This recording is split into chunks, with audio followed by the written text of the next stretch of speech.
Uang diperlukan untuk menciptakan uang yang lebih banyak.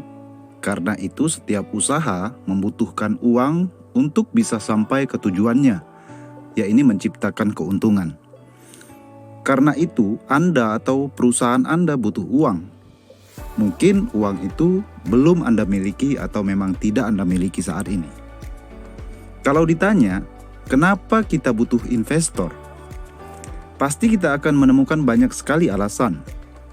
Utamanya ya karena belum ada uang untuk memulai, menjalankan atau mengembangkan usaha yang sedang kita jalani. Tapi sebelum itu, hal paling utama yang harus kita tanyakan dan jawab adalah mengapa investor butuh kita? Kita akan menjawab bahwa usaha kita dapat meningkatkan kekayaan investor lewat keuntungan yang berhasil diciptakan di perusahaan atau usaha kita. Ini jawaban mudahnya. Tapi jawaban seperti ini tentu tidak meyakinkan kebanyakan calon investor, karena setiap orang yang punya usaha pasti akan menjawab hal yang sama seperti itu. Pertanyaan penting calon investor yang harus kita jawab adalah, apa bukti bahwa usaha atau perusahaan kita dapat memberikan keuntungan atau meningkatkan kekayaan dari para pemodal atau investor? Nah, kalau kita bicara tentang bukti, maka otomatis bicara historical atau sesuatu yang telah terjadi dan telah berhasil kita capai. Tanpa bukti historis, orang akan sulit percaya pada diri kita. Saya beri contohnya begini. Saya punya 2 orang teman. Teman yang pertama datang ke saya, berbicara, ngobrol tentang ide dan rencana usahanya, yaitu usaha warung bakso. Dia meminta saya untuk memberikan modal, berinvestasi dari rencana yang dia berikan kepada saya, senilai 100 juta, karena dia tidak punya uang sebanyak itu. Sebagai imbalannya dari investasi saya, senilai 100 juta itu akan mendapatkan bagi hasil. Dia menyampaikan itu sambil menjelaskan rencana usaha warung baksonya secara rinci ya. Lalu ada teman saya yang lain, teman yang kedua datang ke saya juga, menyatakan hal yang sama juga, ingin meminta investasi. Katakanlah saya orang banyak duit nih. Jadi kedua teman ini sama-sama meminta modal untuk usaha.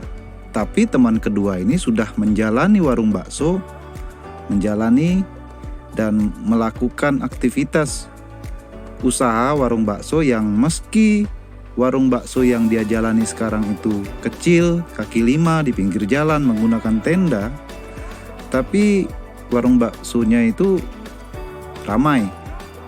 Sehari bisa menghabiskan 10 kg daging giling. Nah, teman saya ini punya rencana memindahkan warung baksonya yang sederhana yang masih kaki 5 ke ruko di seberang jalan di kawasan yang sama, biar bisa menampung lebih banyak pembeli dan pembelinya lebih nyaman. Nah, dia butuh modal juga 100 juta untuk mengeksekusi rencana kerjanya tersebut. Tentu imbalannya juga sama, yaitu bagi hasil. Nah, dari 2 teman saya ini, kira-kira saya akan lebih cenderung memberikan modal kepada siapa? Teman yang pertama yang baru sebatas ide, atau memang memberikan kepada teman kedua yang sudah menjalani usaha dan ingin mengembangkan usahanya? Tentu saya atau bahkan kita semua cenderung akan memberikan modal kepada teman yang kedua yang usahanya sudah berjalan, yang sudah punya pembeli, yang usahanya sudah terbukti berjalan selama 2 tahun.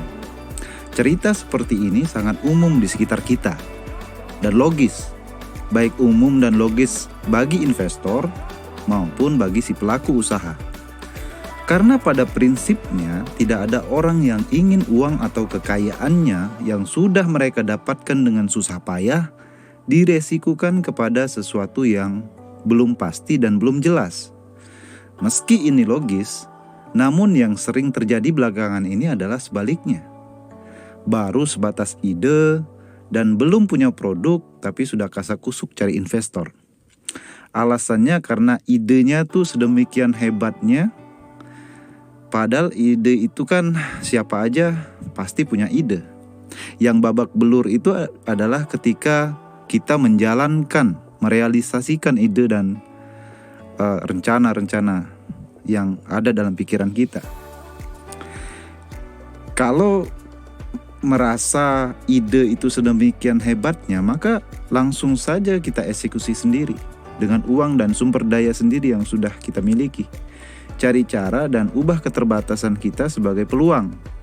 Dari sana kita bisa membuktikan kepada diri sendiri dan orang lain bahwa kita memang layak menjadi usahawan yang baik. Mungkin bagi seseorang yang membutuhkan modal, mencari investor beralasan bahwa uangnya tidak cukup sekarang. Ya, misalnya teman saya yang pertama tadi yang minta modal 100 juta, dia ada yang ada hanya 10 juta untuk memulai usaha bakso yang dia rencanakan. Tapi ingat, kalau kita tidak bisa mengembangkan uang 10 juta menjadi 20 juta, maka sama saja kita tidak bisa mengembangkan uang 100 juta dari investor menjadi 200 juta. Logikanya kan begitu. Masuk akal ya. Berdasarkan penjelasan saya dalam series tahapan usaha sebelumnya dan cerita soal bakso tadi, maka kita bisa tahu kapan dan mengapa kita butuh investor. Kapan adalah ketika usaha kita telah berhasil melewati masa pertumbuhan awal, di mana telah terjadi pertumbuhan yang baik, stabil, dan sesuai target. Tahapan ini hanya terjadi ketika kita sudah punya produk dan orang sudah membeli produk kita dengan menciptakan penghasilan dan revenue yang baik dan stabil dalam usaha tersebut. Mungkin ada beberapa orang yang bertanya begini, kalau sebuah usaha sudah bisa menciptakan penghasilan dan laba yang baik, terus ngapain juga perlu investor? Ngapain juga perlu modal dari orang lain? Kan bisa pakai dari uang sendiri atau dari hasil laba keuntungan usaha yang sudah berjalan itu sendiri. Betul, tepat sekali. Tapi gak selalu semuanya seperti itu. Karena apakah hasil laba usaha yang sudah berjalan itu cukup untuk membiayai rencana perkembangan usaha kita tersebut? Dari sinilah kita akan membahas mengapa kita membutuhkan investor. Oke, sebelum Anda membutuhkan modal tambahan dari orang lain, dari investor, tentu Anda sudah punya rencana untuk beberapa waktu ke depan, misalnya 2 atau 3 tahun ke depan.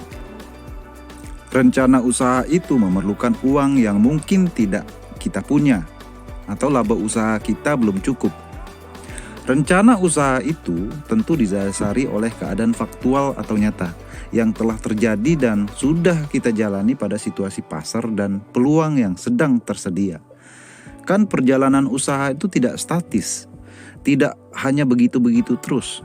Bisa saja besok ada warung sejenis yang sama misalnya, kompetitor yang sama produknya, apa yang dijual juga sama. Jadi kita tidak bertarung sendirian. Kita ada kompetisi dalam kehidupan ini. Nah, pasar dan persaingan secara cepat, dan kita harus meresponnya juga dengan segera, atau usaha kita terancam ada persaingan dan omset menurun, bangkrut, lalu tutup. Kecepatan mengembangkan usaha pada saat ini menjadi faktor kunci dalam kemajuan dan keberlangsungan usaha. Namun tidak semua usaha memiliki sumber daya atau uang yang cukup untuk mengikuti percepatan ini. Contohnya teman saya tadi yang kedua, yang ingin memindahkan warung baksonya ke ruko. Salah satu alasan dia ingin pindah ke ruko karena di sekitar tempat dia berjualan saat ini sudah muncul warung-warung yang lain, bahkan sesama warung bakso. Persaingannya semakin ketat, penguasaan terhadap calon konsumen, terhadap pasar, market yang ada di sekitar semakin terancam. Oleh karena itu teman saya harus segera mengembangkan usahanya dengan cara menyediakan tempat yang lebih luas, yang lebih baik, yang lebih nyaman bagi pengunjung, bagi pembeli. Dan sekali lagi ini segera, harus cepat. Karena laba usahanya belum cukup untuk melaksanakan kesegeraan itu, ia butuh modal dari seseorang. Bisa juga teman saya itu membutuhkan investor bukan hanya karena uang ya. Nah, demikianlah tentang kapan dan mengapa membutuhkan investor. Jadi bila Anda membutuhkan investor untuk memulai usaha, rasanya lebih sulit ya ketimbang mengembangkan usaha. Kecuali Anda orang yang bisa mengubah sesuatu dari yang kecil langsung jadi besar gitu. Atau orang terkenal yang sukses dan bisa mempengaruhi banyak orang untuk membeli. Atau anak konglomerat mungkin. Nah, kalau keluarga atau orang-orang yang sudah sangat dekat dengan Anda secara pribadi mungkin bisa memberikan modal usaha ketika usahanya belum dimulai, baru sebatas ide.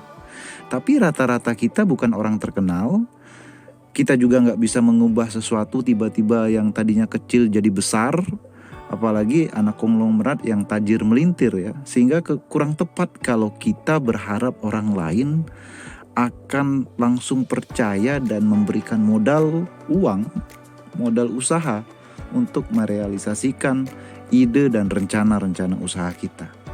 Yang kita butuhkan hanya berproses dan menjalani tahapan demi tahapan usaha secara alami, sehingga usaha kita memang sudah siap untuk tumbuh berkembang bersama pemodal baru, investor yang akan ikut memiliki usaha kita.